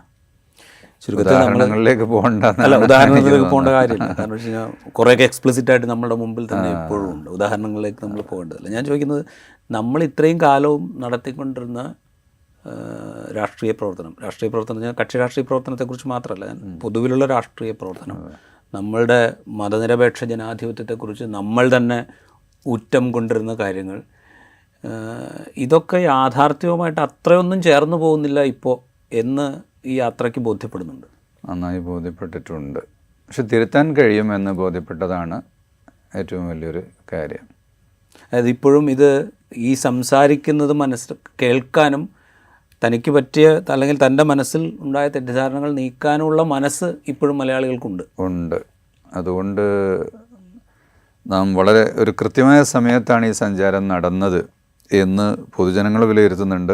ഞങ്ങൾക്കും അതുപോലെ തന്നെയാണ് മനസ്സിലായത്. ഈ യാത്ര നടക്കുന്ന സമയത്ത് തന്നെയാണ് കേരളത്തിൽ മുനമ്പം പോലെയുള്ളൊരു വിഷയം ഉയർന്നു വരുന്നത്. മുനമ്പത്ത് 1950 വഖഫായി രജിസ്റ്റർ ചെയ്തൊരു ഭൂമിയെ സംബന്ധിച്ചുള്ള തർക്കം, അത് ഒരു മതപരമായ വിഷയമാക്കി മാറ്റുകയും അല്ലെങ്കിൽ അങ്ങനെ ചിത്രീകരിക്കുകയും അതിനെ ചൊല്ലി കലഹങ്ങൾ ഉണ്ടാവുകയും ചെയ്തൊരു അന്തരീക്ഷം ഉണ്ടായി. ഇതേക്കുറിച്ച് എപ്പോഴെങ്കിലും ഈ യാത്രക്കിടയിൽ സംസാരങ്ങൾ ഉണ്ടായിരുന്നു? ധാരാളം ഉണ്ടായിട്ടുണ്ട്. മിക്ക ജില്ലകളിലും പ്രത്യേകിച്ച് മാധ്യമപ്രവർത്തകരുമായുള്ള സംഭാഷണത്തിൽ ഈ വിഷയമാണ് ഉയർന്നു വന്നിരുന്നത്. കൂടാതെ ഞങ്ങൾ ക്രിസ്തീയ മതമേലധ്യക്ഷന്മാരെയും മറ്റും നേരിട്ട് കാണുകയും എല്ലാം ചെയ്തിരുന്നു. വഖഫ് ഒരു മതപരമായ പ്രശ്നമാണ്. പക്ഷേ മുനമ്പം ഭൂമിയുമായി ബന്ധപ്പെട്ട് നിൽക്കുന്ന തർക്കങ്ങൾ മതങ്ങൾക്കിടയിലുള്ളൊരു വിഷയമല്ല. അത് അവിടെ ഒക്യുപ്പൈ ചെയ്തത് ഏത് മതക്കാരനായിരുന്നാലും അവരും വഖഫിൻ്റെ യഥാർത്ഥ ഉടമകൾ ആരാണോ അവരും തമ്മിലുള്ളൊരു പ്രശ്നം മാത്രമാണത്. വഖഫ് ഒരു പൊതു താല്പര്യമുള്ളൊരു വിഷയമായതുകൊണ്ട് എല്ലാ ആളുകളും അതിലിടപെടുന്നു എന്നുള്ളതാണ്. ഈ ഭൂമി വഖഫാണോ അല്ലയോ എന്നുള്ളതാണ് ആദ്യം പരിശോധിക്കേണ്ടത്. ഇപ്പോൾ ഗവൺമെൻറ് അതിനാണൊരു ജുഡീഷ്യൽ കമ്മീഷൻ വെച്ചിരിക്കുന്നത്. അപ്പോൾ എന്നോട് ചോദിച്ച സ്ഥലത്തെല്ലാം ഞാൻ പറഞ്ഞു, അത് രേഖ നോക്കി പറയേണ്ട ഒരു കാര്യമാണ്. രേഖ കണ്ടാൽ അതിൽ നിന്ന് തന്നെ വ്യക്തമാകുന്ന കാര്യമാണ്. ചിലപ്പോൾ ചില വാക്കുകളെക്കുറിച്ചുള്ള ഇൻ്റർപ്രിറ്റേഷൻ, വ്യാഖ്യാനം എങ്ങനെ പോകുന്നു എന്നുള്ളതാണ് അതിൻ്റെ ഒരു ട്വിസ്റ്റ് വരാൻ പോകുന്നൊരു കാര്യം. ഇത് പറയുമ്പോഴേ ഞാൻ ചോദിക്കാൻ കാര്യം, ഈ അവിടെ സഭ ഇതിലൊരു കക്ഷിയാണ്. മുനമ്പത്ത് പ്രത്യക്ഷ സമരത്തിൽ തന്നെ സഭയുടെ നേതാക്കൾ, വൈദികരൊക്കെ പങ്കെടുക്കുന്നുണ്ട്. അതിന് നല്ലവണ്ണം മുതലെടുക്കാനായിട്ട് BJPയും ഇതര സംഘപരിവാർ സംഘടനകളും ശ്രമിക്കുന്നുണ്ട്. നമ്മളിപ്പോൾ പാലക്കാട് ഉപതെരഞ്ഞെടുപ്പ് സമയത്ത് പാലക്കാട്ടെ സ്ഥാനാർത്ഥി പോലും മുനമ്പത്ത് പോകുന്ന കാഴ്ച നമ്മൾ കണ്ടു. അപ്പോൾ ഏത് വിധത്തിലാണ് അത് മുതലെടുക്കാൻ ശ്രമിക്കുന്നതെന്ന് നമ്മൾ കാണുന്നുണ്ട്. അപ്പോൾ ഈ സംഘപരിവാർ അനുകൂലികളോ അല്ലെങ്കിൽ BJP നേതാക്കളോ ഇതേക്കുറിച്ചുള്ള വ്യാജങ്ങൾ പ്രചരിപ്പിക്കുക എന്ന് പറയുന്നതിൽ നമുക്ക് വലിയ അത്ഭുതം തോന്നുന്നില്ല. കാരണം വെച്ചാൽ കുറേ കാലമായിട്ട് അത് നടക്കുന്നതാണ്. പക്ഷേ ഈ വൈദികർ ഇതേ വാദങ്ങൾ ഏറ്റെടുത്തുകൊണ്ട് ഇത് വഖഫല്ല, ഇത് വിറ്റ് നിയമപ്രകാരം തീറാധാരം ചെയ്ത് വിറ്റ ഭൂമിയാണ്, ഇതിൽ ഇവർക്കാണ് അവകാശം, വഖഫ് ബോർഡ് അനധികൃതമായി നോട്ടീസ് നൽകുകയാണ്, വഖഫ് ഭൂമിയായിട്ട് വഖഫ് ബോർഡ് അനധികൃതമായത് കൈവശം, ഇങ്ങനെയുള്ള ഒരുപാട് വാദങ്ങൾ ഉന്നയിക്കുന്ന കാഴ്ച നമ്മൾ കാണുന്നുണ്ട്. ഇതേക്കുറിച്ചൊക്കെയുള്ള സംസാരത്തിൽ SYSൻ്റെ ഒരു സ്റ്റാൻഡ് ഉണ്ടാവുമല്ലോ, അത് കൃത്യമായി ബോധ്യപ്പെടുത്താൻ സാധിച്ചിട്ടുണ്ടോ? തീർച്ചയായും അത് ഞങ്ങൾ പ്രത്യേകിച്ച് ക്രിസ്തീയ സഭാ അധ്യക്ഷന്മാരോട് തന്നെ ഞങ്ങൾ ആ കാര്യം സംസാരിച്ചിട്ടുണ്ട്. ഞങ്ങൾക്കിതിൽ ഇതാർക്ക് ലഭിക്കണം എന്നൊരു മുൻവിധിയൊന്നുമില്ല. പിന്നെ അവിടെ താമസിക്കുന്ന ആളുകളിൽ കൂടുതലും പാവപ്പെട്ട മത്സ്യത്തൊഴിലാളികൾ ഒരു ക്രിസ്തീയ സഭയുടെ ആളുകളായതുകൊണ്ട് വൈദികന്മാർ ഈ ഒരു വിഷയത്തിൽ ഇറങ്ങുന്നതിൽ തെറ്റില്ല. കാരണം അവരുടെ സമുദായത്തിൻ്റെ ആളുകളുടെ പ്രശ്നങ്ങൾ കേൾക്കാൻ അവരുണ്ടാകണമല്ലോ. ആ നിലയ്ക്ക് അവരിറങ്ങിയതാവാം. അതേസമയം അവിടെ ബാറുകളും റിസോർട്ടുകളും അങ്ങനെ വൻ ബൂർഷകൾ ഈ സ്വത്ത് കൈവശം വെച്ചിട്ടുണ്ട്. ഞാൻ അറിഞ്ഞിടത്തോളം ഗവൺമെൻറ് നോട്ടീസ് നൽകിയിട്ടുള്ളത് അത്ര ആളുകൾക്ക് മാത്രമാണെന്ന്. 12 ആളുകൾക്കാണ് വഖഫ് ബോർഡ് നോട്ടീസ്. അതെ. അപ്പോൾ ഈ പാവപ്പെട്ട ആളുകൾക്ക് താമസിക്കാൻ സൗകര്യമൊരുക്കാൻ പലതരത്തിലുള്ള സമവാക്യങ്ങൾക്കും സാധിക്കും. അതിനെക്കുറിച്ചാണ് ചർച്ചയെങ്കിൽ പിന്നെ ഒരു മുതൽ ഒരു ആളുടേതാണെന്ന് ബോധ്യപ്പെട്ടാൽ അതിൽ നിന്ന് മാറിക്കൊടുക്കണമെങ്കിൽ ആ ജനങ്ങളെ പുനരധിവസിപ്പിക്കണം. അത് മുനമ്പത്തെ മാത്രം പ്രശ്നമല്ല, കേരളത്തിൽ ഒരുപാട് ഭൂമികളിലെ ആളുകളുണ്ട്. അങ്ങനെയുള്ളൊരു ഒരു ആവശ്യവുമായി ഗവൺമെൻറ് മുന്നോട്ട് വരികയും അതൊരു പൊതു താല്പര്യമായി എടുക്കുകയും ചെയ്താൽ SYS അതിൻ്റെ ഭാഗമാകാനും ആ ഒരു സേവന പ്രവർത്തനത്തിൽ ചേരാനും തയ്യാറാണ് എന്നുള്ള കാര്യം ഞങ്ങൾ പറഞ്ഞിട്ടുണ്ട്. SYSന് ഇത് വഖഫ് ഭൂമിയാണ് എന്നുള്ള ഖണ്ഡിതമായ നിലപാടില്ലേ? അപ്പോൾ സ്വാഭാവികമായിട്ടും ഇത് വഖഫ് ഭൂമിയാണ് എങ്കിൽ ഇത് വഖഫായി തന്നെ തുടരേണ്ടതില്ലേ? അപ്പോൾ ഇതിൻ്റെ അവിടെയുള്ള ആളുകൾക്ക് അവിടെ താമസിക്കാനുള്ള അവസരം കൊടുക്കുക എന്ന് പറയുമ്പോൾ ഇത് വഖഫിൻ്റെ ലക്ഷ്യങ്ങളെ അട്ടിമറിക്കുന്നതായി മാറില്ലേ? വഖഫ് എൻക്രോച്ച്മെൻറ്റ് ഇന്ത്യയിലുടനീളം വളരെ കൂടുതലായി നടന്നിട്ടുണ്ട്. ഇനിയുള്ളതെങ്കിലും അങ്ങനെ പോകാതിരിക്കാൻ ശ്രദ്ധിക്കുക എന്നുള്ളതാണ് ഇപ്പോൾ വഖഫ് ബോർഡുകൾക്ക് കൂടുതൽ ശ്രദ്ധ ചെലുത്തുന്നത്. പല നഗരങ്ങളും പൂർണ്ണമായും വഖഫ് ലാൻഡാണെന്നാണ് പറയുന്നത്. സോ അങ്ങനെ വരുമ്പോൾ എല്ലാവരെയും ഒഴിപ്പിക്കുക എന്നുള്ളത് ഒരു സാമൂഹിക പശ്ചാത്തലത്തിൽ സാധ്യമാകണമെന്നില്ല. അതിനൊന്നും വഖഫ് ബോർഡ് മുന്നിട്ട് ഇറങ്ങുകയില്ല. ഇതാരുടേതാണെന്ന് സമ്മതിക്കുക, അതിന് പറ്റാവുന്ന രീതിയിൽ അവർക്ക് അവിടെ നിൽക്കാനോ മറ്റോ ഉള്ള സംവിധാനങ്ങൾ ചെയ്യാൻ പറ്റുമെങ്കിൽ അത് പണ്ഡിത സഭകളാണ് തീരുമാനിക്കേണ്ടത്. പണ്ഡിത സഭകൾ തീരുമാനിക്കുക എന്ന് പറഞ്ഞാൽ തീരുമാനം പറയുകയാണ്. ഇസ്ലാമിലുള്ള വിധി എന്താണ് എന്ന് പണ്ഡിത സഭയിലുള്ള ആളുകൾ പറയണം. അതുപോലെ ഇതിൻ്റെ രേഖ പറയുന്നത് എന്താണെന്നുള്ളത് അത് കോടതി തന്നെ പറയുന്നതാണ് ഏറ്റവും ഉചിതം. കോടതി ഒരു തീരുമാനം പറഞ്ഞാൽ അതെല്ലാവർക്കും ആക്സെപ്റ്റ് ചെയ്യാൻ പറ്റുന്നൊരു തീരുമാനമായിട്ട് പിന്നെ പ്രശ്നങ്ങളില്ലാതെ മുന്നോട്ട് പോവുക എന്നുള്ളതാണ് അവിടെ സാധിക്കുന്നത്. അവിടെ ഇപ്പോൾ കേരളത്തിൽ പൊതുവായിട്ടുള്ള ഡിബേറ്റുകളിലൊക്കെ നമ്മൾ കേൾക്കുന്നത് ഈ നിയമപരമായൊരു തീരുമാനം എടുക്കുക എന്ന് പറഞ്ഞാൽ ചിലപ്പോൾ ഇതിൻ്റെ ഒറിജിനൽ ആധാരം വെച്ച് നോക്കി കഴിഞ്ഞാൽ ഇത് വഖഫാണ്.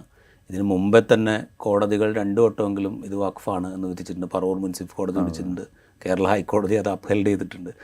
അപ്പോൾ അങ്ങനത്തെ ഒരു ജുഡീഷ്യൽ പ്രിസിഡൻസ് അവിടെ ഉണ്ട്.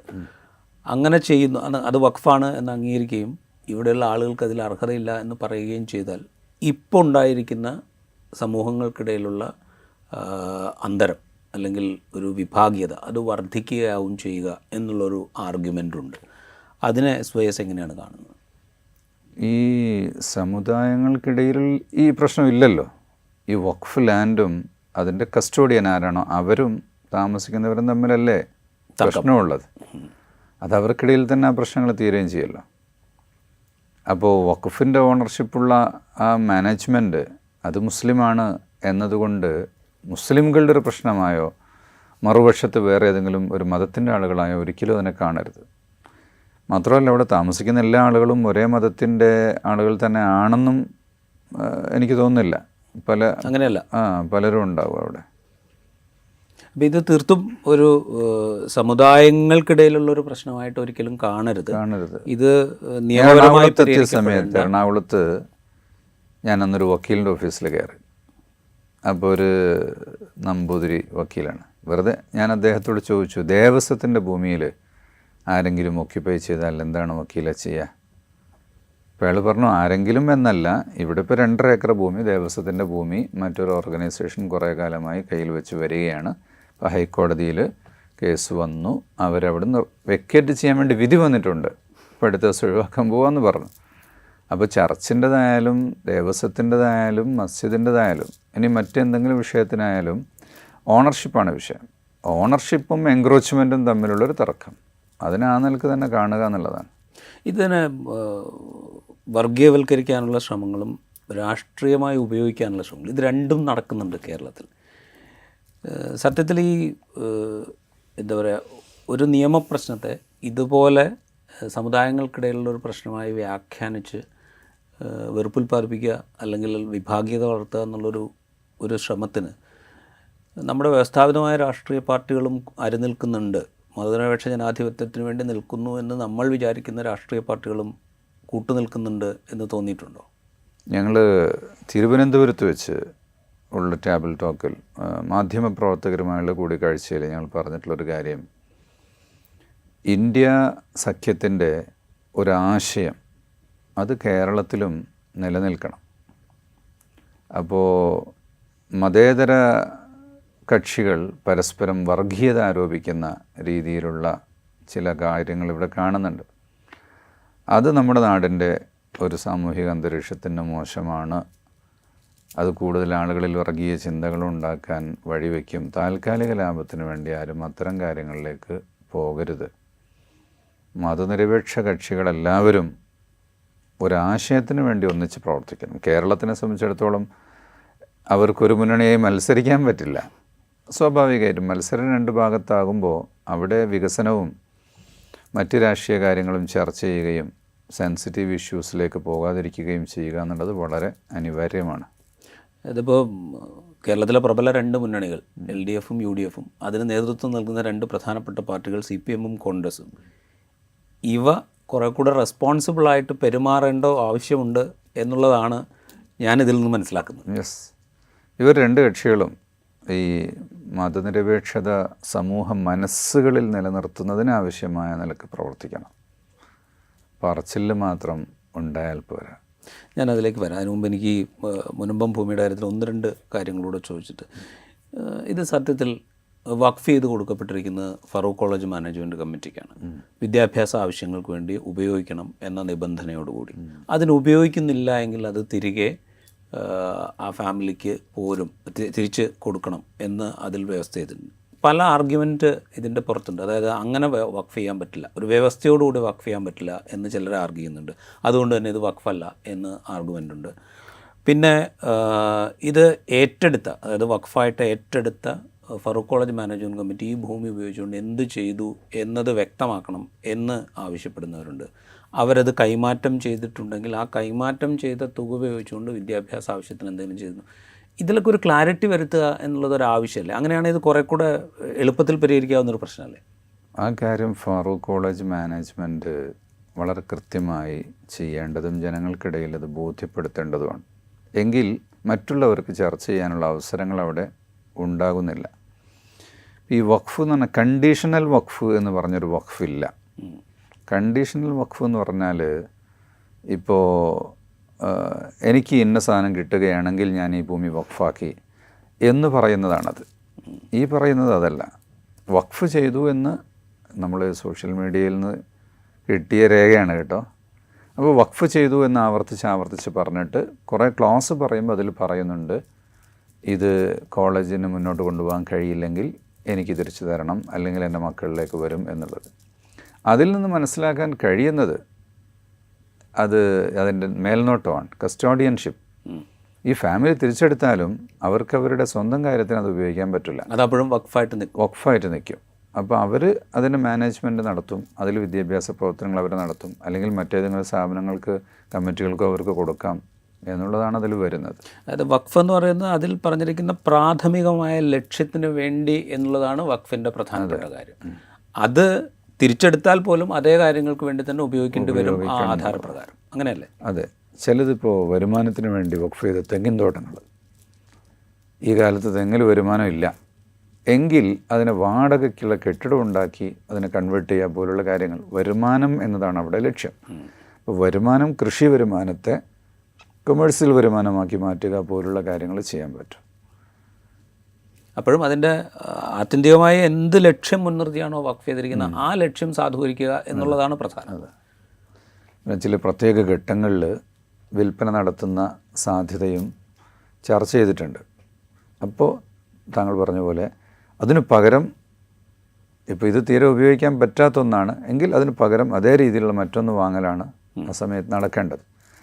അപ്പോൾ ഫാറൂഖ് കോളേജ് കേരളത്തിലെ വളരെ ഒരു റെപ്യൂട്ടഡ് ഇൻസ്റ്റിറ്റ്യൂഷനാണ്. അതിൻ്റെ കമ്മിറ്റിക്കാരൊക്കെ വളരെ ഉത്തരവാദിത്തപ്പെട്ട ആളുകളുമാണ്. സ്വാഭാവികമായും അവർ നല്ല വഴിയിൽ ചെയ്തിട്ടുണ്ടാകുമെന്നാണ് നാം നിഗമനം അങ്ങനെയാണ് നമ്മൾ അതിനെ ഊഹിക്കേണ്ടത്. ഒരിക്കലും മോശമായിട്ട് ചിന്തിക്കുന്നതിൽ അർത്ഥമില്ല. അതേസമയം നമ്മുടെ ഒരു ആളുകൾക്കിടയിൽ ഡിബേറ്റ് നടക്കാൻ വേണ്ടി ദീർഘകാലം വിട്ടുകൊടുക്കുന്നതിന് പകരം വളരെ കൃത്യമായിട്ട് അവരെന്ന കാര്യം പറയുന്നത് വളരെ നല്ല കാര്യമാണ്.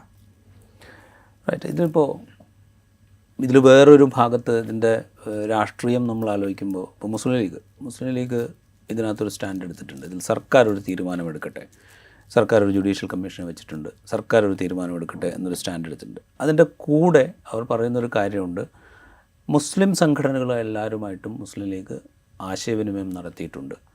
അവരുടെ എല്ലാവരുടെയും യോജിച്ച അഭിപ്രായം ഈ ഭൂമിയിൽ നിന്ന് ഈ മനുഷ്യരെ കുടിയിറക്കേണ്ടതില്ല എന്ന് മുസ്ലിം ലീഗ് പറയുന്നുണ്ട്.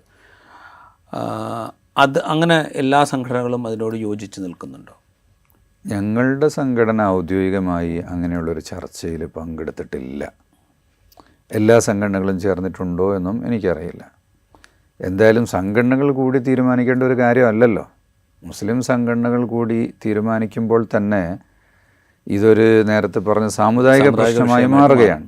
ഇതിൽ പണ്ഡിത സഭ മത നിയമം പറയുകയാണ് ചെയ്യേണ്ടത്. അങ്ങനെയുള്ളൊരു ജംഗ്ഷനിലെത്തിക്കഴിഞ്ഞാൽ പണ്ഡിത സഭയോട് ചോദിക്കാം, അവരതിൻ്റെ ഒരു തീരുമാനം പറയുക. ഇപ്പോൾ കേരളത്തിലെ മുസ്ലിങ്ങളിലാണെങ്കിൽ ഭൂരിപക്ഷം സുന്നി പണ്ഡിതന്മാരിലാണെങ്കിൽ സമസ്തയുടെ 2 സഭകളുണ്ട്. പിന്നെ ചെറിയ ചെറിയ സംസ്ഥാന കേരളയും അതുപോലെ ദക്ഷിണ കേരള ജമിയത്തുൽ ഉലമയുടെ സഭകളുണ്ട്. ഇനി മറ്റ് വിഭാഗങ്ങൾക്കും അവരുടേതായ പണ്ഡിത സഭകളുണ്ട്. അപ്പോൾ അങ്ങനെ പണ്ഡിത സഭകളോട് ഇതിൻ്റെ ആശയം തേടലാണ് ഏറ്റവും നല്ലൊരു കാര്യം. അതിനപ്പുറത്തേക്ക് മുസ്ലിം സംഘടനകൾ എല്ലാവരും കൂടെ ചേർന്നൊരു തീരുമാനം എടുത്തു എന്ന് പറയുന്നതോടുകൂടി തന്നെ ഇതൊരു സാമുദായിക പ്രശ്നമായി മാറുകയാണ്. അങ്ങനെ മാറ്റാതിരിക്കുകയാണ് വേണ്ടത്. പക്ഷേ അങ്ങനൊരു സ്റ്റേറ്റ്മെൻറ്റ് നടത്തുമ്പോൾ ഇതൊരു സാമുദായിക പ്രശ്നമായി മാറുന്നുണ്ട്. അതങ്ങനെ ആയിരിക്കെ തന്നെ മുസ്ലിം ലീഗിന് ഇപ്പോൾ പാണക്കാട് സാദിഖ് അലി ശിഹാബ് തങ്ങളുടെ നേതൃത്വത്തിൽ ലീഗിൻ്റെ നേതാക്കൾ മുനമ്പം സന്ദർശിക്കുകയും അവിടുത്തെ സമരത്തിൽ ഏർപ്പെട്ടിരിക്കുന്ന ക്രിസ്തീയ വിഭാഗത്തിൽപ്പെട്ട നേതാക്കളുമായിട്ടൊക്കെ സംസാരിക്കുകയും ഒക്കെ ചെയ്തിരുന്നു. അതായത് ആ ഡിവിഷൻ ഉണ്ടാകാനുള്ള ശ്രമങ്ങളെ ഒന്ന് ഇല്ലാതാക്കാനുള്ള ചില ശ്രമങ്ങൾ അവരുടെ ഭാഗത്തുനിന്ന് ഉണ്ടായിട്ടുണ്ട്. അല്ല, അത് നല്ല കാര്യമാണ്. അതിൻ്റെ ഭാഗമായിട്ട് തന്നെയാണ് ഞങ്ങളും സഭാ നേതാക്കളെയൊക്കെ കണ്ടത്. നമുക്കതിൽ നിയമപരമായി ഒരു റോളും ഉണ്ടായതുകൊണ്ടല്ല, തീ അണക്കാൻ വേണ്ടി ഒന്ന് പരസ്പരം കാണുക, സംസാരിക്കുക എന്നുള്ളത് മാത്രമാണ്. റൈറ്റ്. നേരത്തെ സംസാരിച്ചപ്പോൾ പറഞ്ഞില്ലേ, ഈ കോൺഗ്രസും CPM-ഉം അല്ലെങ്കിൽ LDF-ഉം UDF-ഉം കുറെ കൂടെ റെസ്പോൺസിബിളായിട്ട് ഈ ഇടപെടുക എന്ന് പറയുന്ന ഒരു ആശയം വെച്ചല്ലോ. ഞാൻ ചോദിക്കുന്നപ്പോൾ രണ്ടാം പിണറായി വിജയൻ സർക്കാർ അധികാരത്തിൽ വന്നതിന് ശേഷം RSS-ഉമായിട്ടുള്ള ബന്ധത്തെക്കുറിച്ചുള്ള വലിയ ചർച്ചകൾ, വലിയ ആരോപണങ്ങൾ ഉയർന്നു വരുന്നുണ്ട്. അതിന് കൃത്യമായിട്ടുള്ളൊരു മറുപടി കിട്ടിയോ എന്ന് ചോദിച്ചാൽ ഇല്ല എന്ന് പറയേണ്ടി വരും. ഇപ്പോൾ തൃശ്ശൂർ പൂരം ഉദ്യോഗസ്ഥന്മാരിൽ അങ്ങനെ പല വിഭാഗത്തിൽപ്പെട്ട ആളുകളും ഉണ്ട് എന്നൊരു വിഷയമല്ലേ. അതെ, അതൊന്നും അവരെ പക്ഷേ ഗവൺമെൻറ് നിയന്ത്രിക്കുന്നില്ല, അല്ലെങ്കിൽ ഗവൺമെൻറ് അറിഞ്ഞതിന് ശേഷം നടപടി എടുക്കുന്നില്ല എന്നൊക്കെയുള്ള ആക്ഷേപങ്ങളുണ്ട്. അതൊന്ന്. രണ്ടാമത്തെ കാര്യം, പാലക്കാട് പോലെ വളരെ പ്രധാനപ്പെട്ട ഒരു ഉപതെരഞ്ഞെടുപ്പ് നടക്കുമ്പോൾ കേരളത്തിലെ 2 മുന്നണികളുടെയും പ്രധാനപ്പെട്ട പാർട്ടികൾ CPM-ഉം കോൺഗ്രസും പരസ്പരം BJP ഡീലോ RSS ഡീലോ ആക്ഷേപിക്കുന്ന കാഴ്ച നമ്മൾ കണ്ടു. അപ്പോൾ ഇതൊക്കെയാണോ യഥാർത്ഥത്തിൽ ഈ പറയുന്ന റെസ്പോൺസിബിലിറ്റിയിൽ നിന്നും മാറി, അല്ലെങ്കിൽ റെസ്പോൺസിബിൾ അല്ലാതെ ഈ പാർട്ടികൾ പ്രവർത്തിക്കുന്നു എന്ന് പറഞ്ഞതിൻ്റെ ആധാരം? തുടക്കത്തിൽ പറഞ്ഞിരിക്കുന്നൊരു കാര്യം അതാണ്, റെസ്പോൺസിബിൾ പൊളിറ്റിക്സ്. ഞങ്ങൾ പറയുന്നൊരു കാര്യം അതാ, ഉത്തരവാദിത്തം, മനുഷ്യപ്പറ്റിൻ്റെ രാഷ്ട്രീയം എന്ന് പറയുമ്പോൾ സന്നിഗ്ധ ഘട്ടങ്ങളിൽ അല്ലെങ്കിൽ ഒരു ഇലക്ഷൻ എന്ന ക്രൂഷ്യൽ പോയിൻ്റാണ്. അവിടെ ഏതെങ്കിലും തരത്തിലുള്ള ഡിവിഷൻ ഉണ്ടാക്കാൻ അല്ലെങ്കിൽ ഗെയിൻ ചെയ്യാൻ വേണ്ടിയുള്ള ചില ടാക്റ്റിക്കുകൾ പ്രയോഗിക്കുമ്പോൾ അതിൻ്റെ ദൂരവ്യാപകമായ ഫലത്തെക്കുറിച്ച് വളരെ ബോധവാന്മാരായിരിക്കേണ്ടതാണ് എല്ലാ നേതൃത്വവും എന്നുള്ളതാണ്.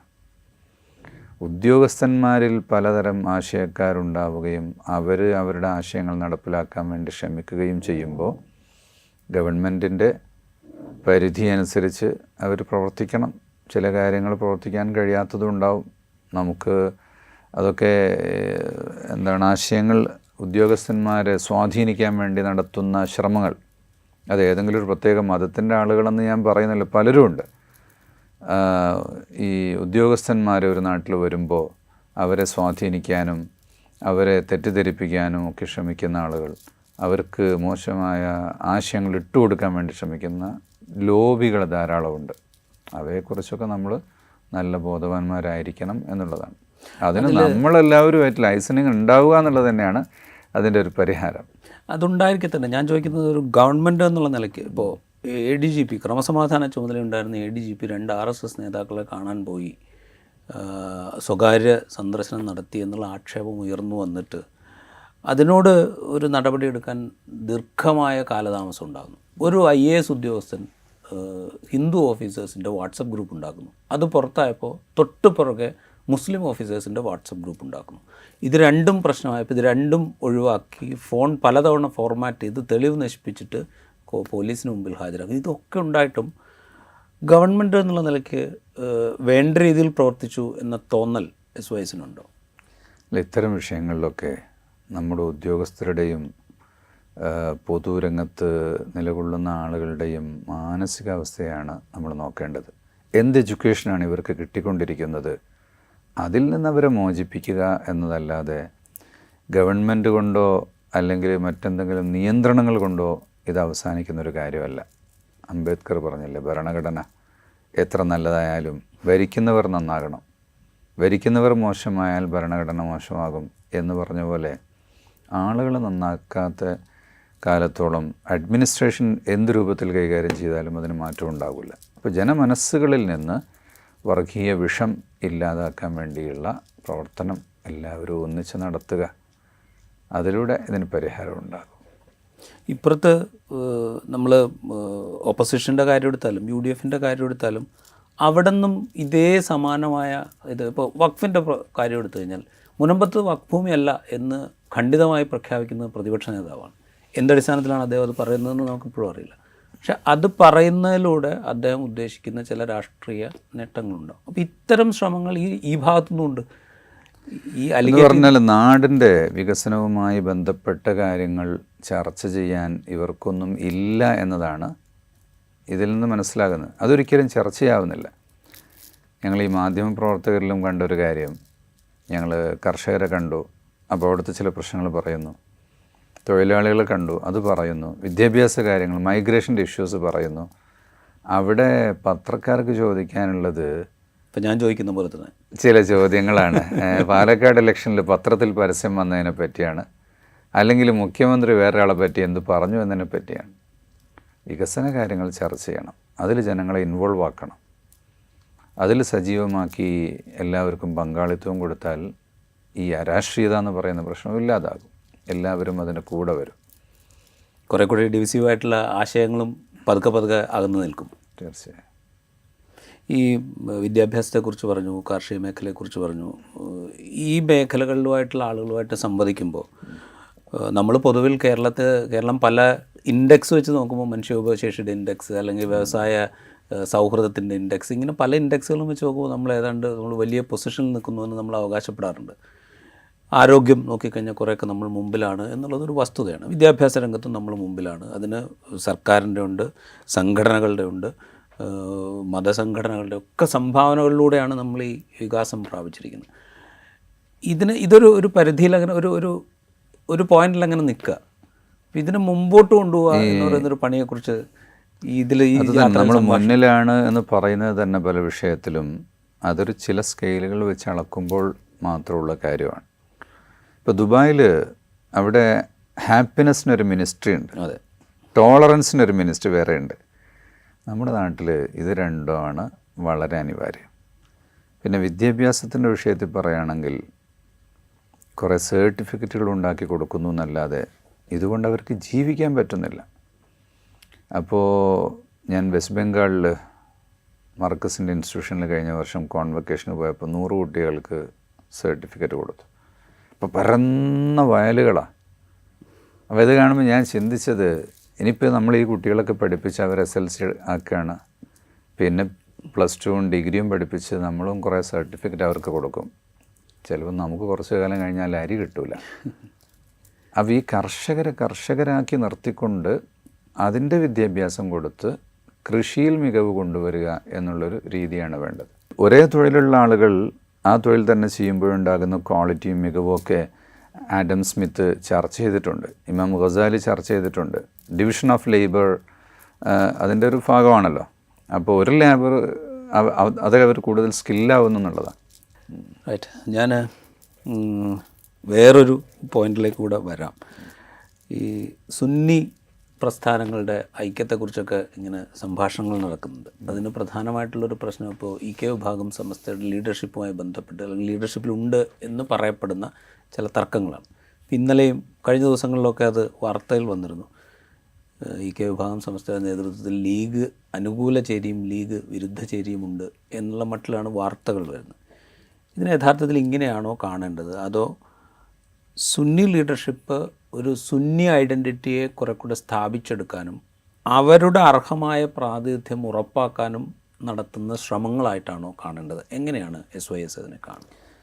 ഇത് വിതഴി കക്ഷികൾ ലോകത്ത് വന്ന അന്ന് മുതൽ സുന്നികൾക്കിടയിൽ ഭിന്നിപ്പുണ്ടാക്കാൻ വേണ്ടിയുള്ള ശ്രമങ്ങൾ നടത്തിക്കൊണ്ടേയിരിക്കുന്നുണ്ട്.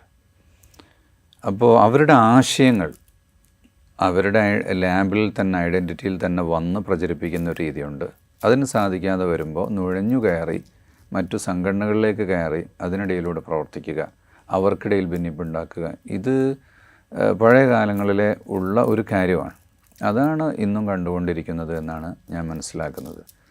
പിന്നെ ഈ രാഷ്ട്രീയ പാർട്ടിയായ ലീഗും മതസംഘടനയും തമ്മിൽ ഇങ്ങനെ ചേർത്തി പിടിച്ചു പോകുന്നത് കൊണ്ടുണ്ടാകുന്ന കുറേ പ്രശ്നങ്ങളാണിത്. ലീഗ് കുറച്ചുകൂടി സ്ട്രെങ്ത് ആർജിക്കണം.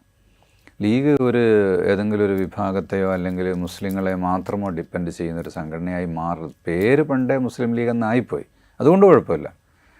അപ്പോൾ അവർ ഒരു പൊതു രാഷ്ട്രീയ രംഗത്തേക്ക് വരികയും രാഷ്ട്രീയ സ്വാധീനത്തെ ശക്തിപ്പെടുത്തുന്നതിലേക്ക് ലീഗ് വരികയും വേണം. ലീഗ് ഒരു മതസംഘടനയെപ്പോലെ ചാരിറ്റി പിരിക്കുക, ചാരിറ്റി പ്രവർത്തനങ്ങൾ നടത്തുക, അതിലൂടെ ഇൻഫ്ലുവൻസ് ഉണ്ടാക്കിയെടുക്കുക എന്നുള്ള രീതിയിലല്ല വേണ്ടത്. Political strength ആർജിക്കണം.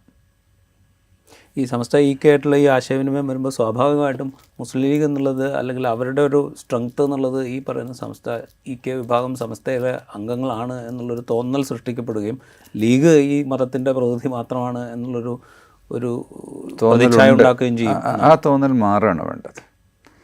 അപ്പോൾ ലീഗ് ഒരു രാഷ്ട്രീയ നിലപാടിന് വേണ്ടി നിലകൊള്ളുകയും അതിനോട് ആളുകൾ സപ്പോർട്ട് ചെയ്യുകയും ചെയ്യുന്ന രീതിയിലേക്ക് അവർ വരണം. മറ്റൊരു സംഘടന ഞങ്ങളുടെ കൂടെ തന്നെ നിൽക്കണം, എന്നാലേ ഞങ്ങൾക്ക് നിലനിൽപ്പുള്ളൂ എന്നൊരു തോന്നൽ ലീഗിന് ആവശ്യമില്ല. ഇതിൽ അഭിപ്രായം പറയാൻ നിർബന്ധിക്കുകയല്ല, പക്ഷേ എങ്കിൽ പോലും ഈ EK വിഭാഗം സമസ്തയുടെ ലീഡർഷിപ്പ് ഇത്രയും കാലം ഇല്ലാത്ത വിധത്തിൽ ചില കാര്യങ്ങൾ പറയാൻ ശ്രമിക്കുന്നുണ്ട്. അവർ ചിലത് ഡിമാൻഡ് ചെയ്യുന്നുണ്ട്, ഞങ്ങൾക്ക് ചില അഭിപ്രായങ്ങളുണ്ട് എന്ന് പറയുന്നുണ്ട്. അപ്പോൾ ഇതുവരെ ഇല്ലാത്ത വിധത്തിൽ അവരത് പ്രകടിപ്പിക്കാനുള്ള ഇടയായ ഒരു സാഹചര്യം എന്താണെന്നാണ് SYS കരുതുന്നത്? ഒരു സംഘടന സ്വതന്ത്രമായി അവരുടെ ആശയങ്ങളെയും പദ്ധതികളെയും മുന്നോട്ട് കൊണ്ടുപോകുമ്പോൾ ചില തടസ്സങ്ങൾ നേരിടുന്നുണ്ട് എന്നുള്ളതാണ് അതിൽ നിന്ന് മനസ്സിലാക്കേണ്ടത്. അപ്പോൾ നിഷ്ക്രിയരായി നിൽക്കുന്നൊരു സംഘടനയ്ക്ക് പ്രശ്നമില്ല. അപ്പോൾ നേരത്തെ ഉണ്ടായിരുന്നതും ഇതേ വിഷയങ്ങൾ തന്നെയാണ്. സംഘടനയുടെ ആശയങ്ങൾ മുന്നോട്ട് കൊണ്ടുപോകാനും പ്രവർത്തിക്കാനും ചില തടസ്സങ്ങൾ നേരിടുന്നു. ആ തടസ്സങ്ങളിൽ നിന്നുള്ള മോചനമാണ് സ്വതന്ത്രമാകുന്നത്. അപ്പോൾ പിന്നെയും ലീഗിൻ്റെ കൂടെ തന്നെ നിന്നപ്പോൾ അവർക്കും അങ്ങനെയുള്ള അനുഭവങ്ങൾ ഉണ്ടായിട്ടുണ്ടാവാം. അപ്പോൾ ഒന്ന് സ്വതന്ത്രമാകണം എന്നുള്ളൊരു ആഗ്രഹം വന്നതാവാനും സാധ്യതയുണ്ട്. ഒരു ലാർജർ പേഴ്സ്പെക്റ്റീവിൽ ഞാൻ ഈ നേരത്തെ പറഞ്ഞ ഒരു സുന്നി ഐഡൻറ്റിറ്റി എന്ന് പറയുന്നതിനെ കുറെ കൂടെ ഉയർത്തിപ്പിടിക്കാനുള്ളൊരു ശ്രമത്തിലേക്ക് ഈ EK വിഭാഗം സമസ്ത എത്തുന്നുണ്ടോ? അങ്ങനെയാണെങ്കിൽ ഈ രണ്ട് വിഭാഗങ്ങളും തമ്മിലുള്ള അഭിപ്രായ വ്യത്യാസം എന്ന് പറയുന്നത് വളരെ ചുരുങ്ങി വരുന്നു എന്ന് കരുതുന്നു. സംഘടനാപരമായ അഭിപ്രായ വ്യത്യാസങ്ങൾ വളരെ കൂടുതൽ ചുരുങ്ങിയിട്ടുണ്ട്. ചെറിയ വിഷയങ്ങൾ മാത്രമേ തീർക്കാനുള്ളൂ. അതാണല്ലോ സുന്നികൾ തമ്മിൽ സംഘർഷങ്ങളില്ല എന്ന് ഞങ്ങൾ സഞ്ചാരത്തിനിടയിൽ പറഞ്ഞത്. അത് വസ്തുത അതുതന്നെയാണ്. അതേസമയത്ത് ഏതെങ്കിലും രാഷ്ട്രീയ പാർട്ടിയോട് കൊമ്പ് കോർക്കുന്ന രീതിയും ഇല്ല. എല്ലാവരോടും വളരെ നല്ല രീതിയിൽ നിലപാടെടുക്കുകയും എല്ലാവർക്കും ഉപകാരപ്രദമാകുന്ന രീതിയിൽ നിൽക്കുകയും ചെയ്യുന്ന ഒരു രീതിയാണ് സമസ്തകൾക്കും അതുപോലെ ഇസ്ലാമിക സംഘടനകൾക്കും എന്നും ഉണ്ടാവേണ്ടത്. ആ കാര്യം നേരത്തെ കണ്ടതാണ് സമസ്തയും മുസ്ലിം ജമാഅത്തും ഒക്കെ എന്ന് മാത്രം. അവസാനമായിട്ടൊരു കാര്യം കൂടി ചോദിച്ചോട്ടെ. ഇപ്പോൾ SYS ആണെങ്കിലും കേരള മുസ്ലിം ജമാഅത്താണെങ്കിലും കാലങ്ങളായി അല്പം പരിഹാസ രൂപേണയും കുറച്ച് വസ്തുതാപരമായിട്ടും വിശേഷിപ്പിക്കപ്പെടുന്ന അരിവാൾ സുന്നികൾ എന്നാണ് പോലെ പഴയ പ്രയോഗമുണ്ട്. CPM-ഉമായും LDF-ഉമായും ചെറുതല്ലാത്ത ആശയവിനിമയം ഉണ്ട് എന്നുള്ളതൊരു വസ്തുതയായിട്ട് അവിടെ ഉണ്ട് താനും. ഈ സമീപകാല സംഭവ വികാസങ്ങൾ ഏതെങ്കിലും തരത്തിലുള്ളൊരു ആറ്റിറ്റ്യൂഡൽ ചേഞ്ച് ഈ സംഘടനയ്ക്കകത്ത് ഉണ്ടാക്കുന്നുണ്ടോ? മാനാഞ്ചിറയിലൊരു സമ്മേളനം നടന്നപ്പോഴേ കാന്തപുരം RSSനെ തലവിടുന്നു എന്ന് പറഞ്ഞിട്ടൊരു പത്രത്തിൽ വാർത്ത വന്നിരുന്നു. അതുപോലെ കാന്തപുരം കോൺഗ്രസിൻ്റെ ആളാണ്, കരുണാകരൻ്റെ ആളാണ് എന്ന് പറഞ്ഞിട്ടും അങ്ങനെ വാർത്ത വന്നിരുന്നു. പാർട്ടികളുമായി ഒരു കാലത്തും ഒരു സ്ഥിരമായ ഒരു കോൺട്രാക്റ്റോ അങ്ങനെയുള്ള സംവിധാനങ്ങളോ ഇല്ല. കാരണം അത് നമ്മുടെ ലക്ഷ്യവും അല്ലല്ലോ.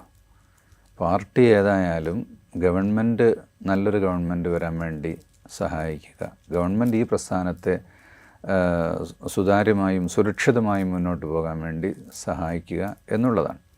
നിലവിലുള്ള ഗവൺമെൻറ്റുമായി ഏതെങ്കിലും വിഷയത്തിൽ ഞങ്ങളുടെ പ്രാസ്ഥാനികമായ വിഷയങ്ങൾ മുന്നോട്ട് പോകുന്നതിലുള്ള എന്തെങ്കിലും തരത്തിലുള്ള അഭിപ്രായ വ്യത്യാസങ്ങളോ തർക്കങ്ങളോ ഒന്നും ഉള്ളതായിട്ട് അറിവില്ല.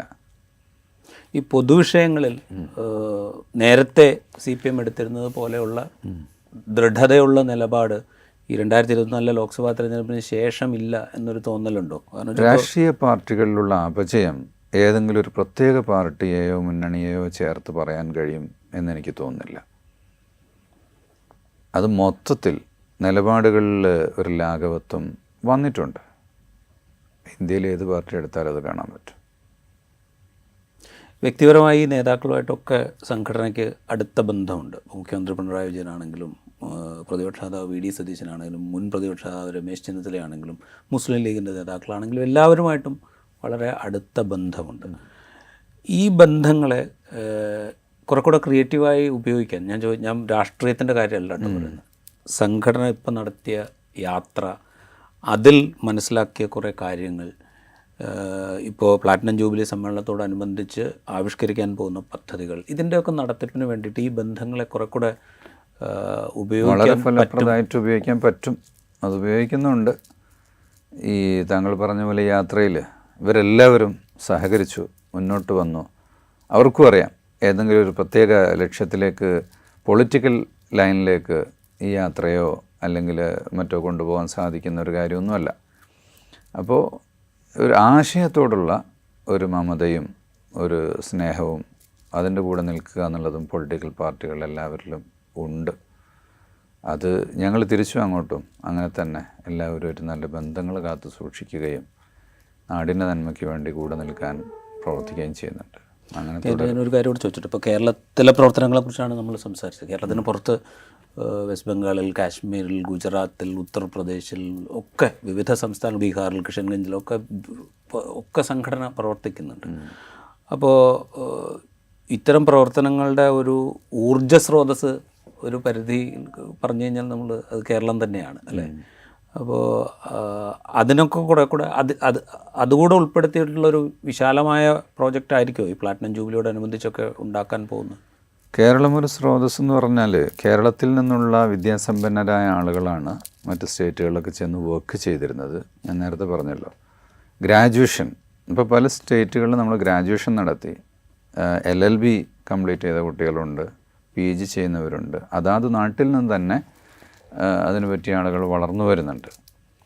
പിന്നെ സാമ്പത്തികം എന്ന് പറയുന്നത് ഇതിനൊന്നും ഒരു വലിയ കാര്യമല്ല. അത് ഏത് നാട്ടിൽ നിന്നാണെങ്കിലും, ദരിദ്രരായ നാട്ടിലും പൊതുപ്രവർത്തനങ്ങൾ നടക്കുന്നുണ്ടല്ലോ. നമ്മുടെ നാട്ടിൽ പണ്ട് നടന്നിട്ടുണ്ടല്ലോ. അതുപോലെ എല്ലാ കാര്യങ്ങളിലും ആ കാര്യം നടക്കും. കേരളത്തെ ഒരു മുഖ്യ സോഴ്സായി കാണുന്നതിന് പകരം ഓരോ നാടിനെയും ഡെവലപ്പ് ചെയ്യുക, ആ നാട്ടിലുള്ള ആളുകളെ ഉയർത്തിക്കൊണ്ടുവരിക, അതിനാണ് ഞങ്ങൾ പ്രാധാന്യം കൊടുത്തുകൊണ്ട് പ്രവർത്തിക്കുന്നത്. ഞാൻ കേരളത്തെ മുഖ്യ സോഴ്സായിക്കാണ് ഞാൻ എൻ്റെ ഒരു സാമ്പത്തിക സോഴ്സ് എന്നുള്ള അർത്ഥത്തിലല്ല ഞാൻ ഉദ്ദേശിച്ചത്. ഇതിൻ്റെ ഒരു എനർജിയുടെ സോഴ്സായിട്ട്, അതായത് ഹ്യൂമൻ റിസോഴ്സ്, അതിൻ്റെ സംഘാടനം, അതിന് വേണ്ട ബാക്കി ലോജിസ്റ്റിക്സ്, ഇതൊക്കെ ഒരുക്കുന്ന ഒരു ഊർജ്ജ സ്രോതസ്സായിട്ട് കേരളമാണ് ഉണ്ടായിരുന്നത്. ഇന്ന് മറ്റുള്ളവരും മുന്നോട്ട് വന്നിട്ടുണ്ട്. ഇപ്പോൾ സാഹിത്യോത്സവം കണ്ടില്ലേ? അതെ, സാഹിത്യോത്സവിൽ ഇന്ത്യയിൽ 1ാം സ്ഥാനം വാങ്ങുക കേരളമാണെന്ന് നമ്മൾ വിചാരിക്കും. അപ്പോൾ ഈ കഴിഞ്ഞ വർഷങ്ങളിലൊന്നും തന്നെ കേരളത്തിന് 1ാം സ്ഥാനം കിട്ടിയിട്ടില്ല എന്ന് പറഞ്ഞാൽ മറ്റ് സ്റ്റേറ്റുകൾ ഇതിനേക്കാളും മുന്നോട്ട് വന്നു എന്നുള്ളതാണ്. അപ്പോൾ എല്ലാ സ്റ്റേറ്റുകളിലും ഇന്ന് ഈ പ്രസ്ഥാനത്തിന് നല്ല വേരുകളും നല്ല പ്രവർത്തകരും നല്ല ചിന്തകരും ഉണ്ട്. ആ രീതിയിലേക്കുള്ളൊരു വളർച്ചയിലേക്ക് അവർ ആഗ്രഹിക്കുന്നുണ്ട്. നോർത്ത് ഇന്ത്യയിലൊക്കെ ഇന്ന് ഏത് ഗ്രാമങ്ങളിൽ ചെന്നാലും കുട്ടികൾ സിവിൽ സർവീസിനെ കുറിച്ചും അതുപോലെ നീറ്റിനെ കുറിച്ചൊക്കെയാണ് സംസാരിക്കുന്നത്. വലിയ മാറ്റമാണ്. അപ്പോൾ ആ നിലയ്ക്കുള്ളൊരു വലിയ മുന്നേറ്റം ഈ പ്രവർത്തനങ്ങളിലൂടെ SYS സമ്മേളനത്തോടനുബന്ധിച്ച് ദേശീയ കൺവെൻഷനുകൾ ഉണ്ട്. ദേശീയമായ കാര്യങ്ങൾ അവിടെ ചർച്ച ചെയ്യുന്നുണ്ട്. ദേശീയ പദ്ധതികളിലേക്ക് കേരളത്തിലുള്ള എക്സസ് റിസോഴ്സസിനെ അല്ലെങ്കിൽ ആവശ്യമായ റിസോഴ്സസിനെ യൂസ് ചെയ്യുന്ന കാര്യങ്ങളൊക്കെ ഞങ്ങളുടെ പദ്ധതികളിലുണ്ട്. റൈറ്റ്. കേരളത്തിലെ മനുഷ്യന്മാരുടെ ഇടയിലുള്ള സൗഹൃദം അല്ലെങ്കിൽ സമൂഹത്തിനിടയിലുള്ള സൗഹൃദം ഊട്ടിയുറപ്പിക്കുക എന്ന ലക്ഷ്യത്തോടുള്ള ഒരു വലിയ യാത്ര. ആ യാത്രയിൽ മനസ്സിലാക്കിയ കാര്യങ്ങളെ മുൻനിർത്തിക്കൊണ്ട് മുൻപോട്ട് ചില പദ്ധതികളുടെ ആവിഷ്കാരം. ആ ആവിഷ്കാരത്തിൽ ഏറ്റവും പ്രധാനം ചില തിരിച്ചറിവുകളാണ്. ഒന്ന്, നമ്മൾ അറിഞ്ഞതിനേക്കാൾ കൂടുതൽ ഡിവിസീവായിട്ടുള്ള കാര്യങ്ങൾ മനുഷ്യരുടെ മനസ്സിലേക്ക് എത്തിയിട്ടുണ്ട് എന്നുള്ള തിരിച്ചറിവ്. അതിനെ പരിഹരിക്കാൻ അല്ലെങ്കിൽ അത് ഇല്ലാതാക്കാൻ എന്ത് ചെയ്യണം എന്നുള്ള ആലോചന. ഇത് രണ്ടുമാണ് സത്യം പറഞ്ഞാൽ ഈ യാത്രയുടെ ഏറ്റവും പ്രധാനപ്പെട്ട കാര്യങ്ങളായിട്ട് ഞാൻ ഈ അഭിമുഖത്തിൽ നിന്ന് വായിച്ചെടുക്കുന്നത്. അതിലൊരു പക്ഷേ കുറെക്കൂടെ സർഗാത്മകമായ തുടർ പ്രവർത്തനങ്ങൾ നടത്താൻ സംഘടനയ്ക്ക് സാധിക്കും. അതിന് വിവിധ വിഭാഗങ്ങളിൽ നിന്നുള്ള പിന്തുണയും ഉണ്ടാകും എന്നാണ് ഞാൻ പ്രതീക്ഷിക്കുന്നത്. ആ നിലയ്ക്കുള്ള തുടർ പ്രവർത്തനങ്ങൾക്ക് സാധിക്കട്ടെ എന്ന് ആശംസിക്കുകയും ചെയ്യുന്നു. വളരെ താങ്ക് യു.